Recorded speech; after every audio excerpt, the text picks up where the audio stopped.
जय श्री कृष्णा। आज शुक्रवार के दिन आइए सुनते हैं शुक्रदेव की यह कथा। दैत्यों की गुरु शुक्र भगवान का वर्ण श्वेत है। उनके सिर पर सुंदर मुकुट तथा गले में माला है। वे श्वेत कमल के आसन पर विराजमान हैं।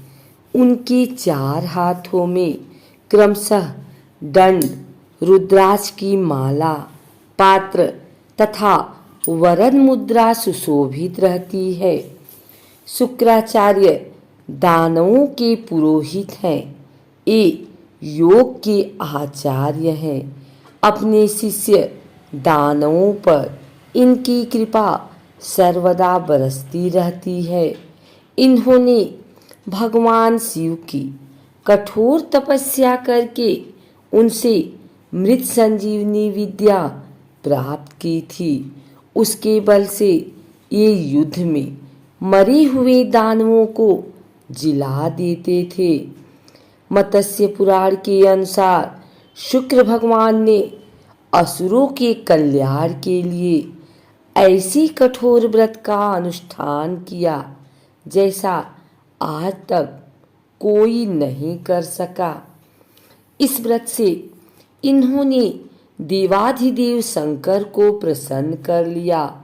शिव जी ने इन्हें वरदान दिया कि तुम युद्ध में देवताओं को पराजित कर दोगे और तुम्हें कोई नहीं मार सकेगा। भगवान शिव ने इन्हें धन का भी अध्यक्ष बना दिया। इसी वरदान के आधार पर शुक्राचार्य इस लोक और परलोक की सारी संपत्तियों के स्वामी बन गए। महाभारत आदि पर्व के अनुसार संपत्ति ही नहीं, शुक्र भगवान औषधियों, मंत्रों तथा रसों के भी स्वामी हैं। इनकी सामर्थ्य अद्भुत है। इन्होंने अपनी समस्त संपत्ति अपने शिष्य असुरों को दे दी और स्वयं तपस्वी जीवन ही स्वीकार किया। ब्रह्मा की प्रेरणा से शुक्राचार्य ग्रह बनकर तीनों लोकों के प्राण का परित्राण करने लगे। कभी वृष्टि, कभी अवृष्टि, कभी भय, कभी अभय उत्पन्न कर ये प्राणियों के योगक्षेम का कार्य पूरा करते हैं। एक ग्रह के रूप में ब्रह्मा की सभा में भी उपस्थित होते हैं। लोकों के लिए ये अनुकूल ग्रह हैं तथा वर्षा रोकने वाले ग्रहों को शांत कर देते हैं। इनके अधिदेवता इंद्राणी तथा प्रत्यधिदेवता इंद्र हैं। मत्स्य पुराण के अनुसार शुक्रदेव का वर्ण श्वेत है। इनका वाहन रथ है। उसमें अग्नि के समान 8 घोड़े जुटे रहते हैं। रथ पर ध्वजाएं फहराती रहती हैं। इनका आयुध दंड है। शुक्र ग्रह वृष और तुला राशि के स्वामी हैं तथा इनकी महादशा 20 वर्ष की होती है। शुक्र ग्रह की शांति के लिए गौ पूजा करना चाहिए तथा हीरा धारण करना चाहिए।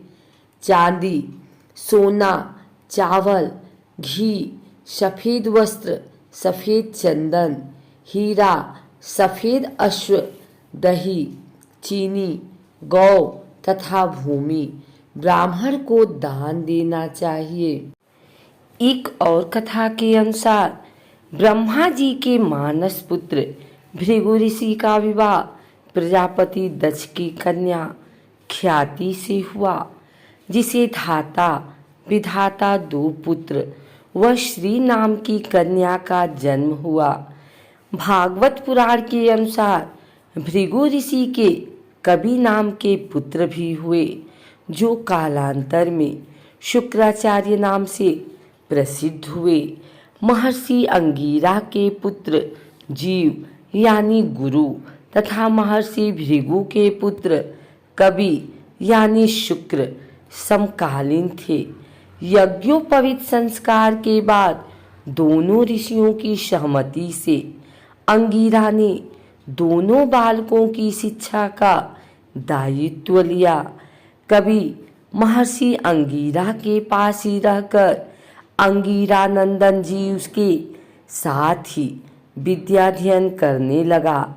आरंभ में तो सब सामान्य रहा, पर बाद में अंगीरा अपने पुत्र जीव की शिक्षा की ओर विशेष ध्यान देने लगे। वह कवि की उपेक्षा करने लगे। कवि ने इस भेदभावपूर्ण व्यवहार को जानकर अंगीरा से अध्ययन बीच में ही छोड़कर जाने की अनुमति ले ली और गौतम ऋषि के पास पहुँचे। गौतम ऋषि ने कवि की संपूर्ण कथा सुनकर उसे महादेव की शरण में जाने का उपदेश दिया। महर्षि गौतम के उपदेशानुसार कवि ने गोदावरी के तट पर शिव की कठिन आराधना की। स्तुति व आराधना से प्रसन्न होकर महादेव ने कवि को देवों को भी दुर्लभ मृत संजीवनी नामक विद्या प्रदान की तथा कहा कि जिस मृत व्यक्ति पर तुम इसका प्रयोग करोगे वह जीवित हो जाएगा। साथ ही ग्रहत्व प्रदान करते हुए भगवान शिव ने कहा कि आकाश में तुम्हारा तेज सब नक्षत्रों से अधिक होगा। तुम्हारे उदित होने पर ही विवाह आदि शुभ कार्य आरंभ किए जाएंगे। अपनी विद्या से पूजित होकर भृगुनंदन शुक्र दैत्यों के गुरु पद पर नियुक्त हुए। जिन अंगीरा ऋषि ने उनके साथ उपेक्षापूर्ण व्यवहार किया था, उन्हीं के पौत्र जीवपुत्र कच्छ को संजीवनी विद्या देने में शुक्र ने किंचित भी संकोच नहीं किया। शुक्राचार्य कवि या भार्गव के नाम से प्रसिद्ध थे। इनको शुक्र नाम कैसे मिला, इस विषय में वामन पुराण में कहा गया है। दानवराज अंधकासुर और महादेव के मध्य घोर युद्ध चल रहा था। अंधक के प्रमुख सेनानी युद्ध में मारे गए, पर भार्गव ने अपनी संजीवनी विद्या से उन्हें पुनर्जीवित कर दिया। पुनर्जीवित होकर कुछ जंभ आदि दैत्य फिर से युद्ध करने लगे।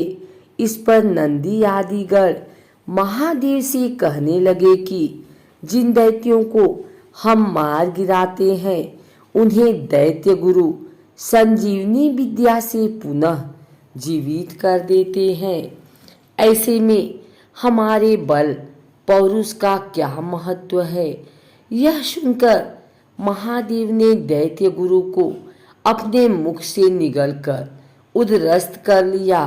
उदर में जाकर कवि ने शंकर की स्तुति आरंभ कर दी, जिससे प्रसन्न होकर शिव ने उनको बाहर निकालने की अनुमति दे दी। भार्गव श्रेष्ठ एक दिव्य वर्ष तक महादेव के उदर में ही विचरते रहे, पर कोई छोर न मिलने पर पुनः शिव स्तुति करने लगे।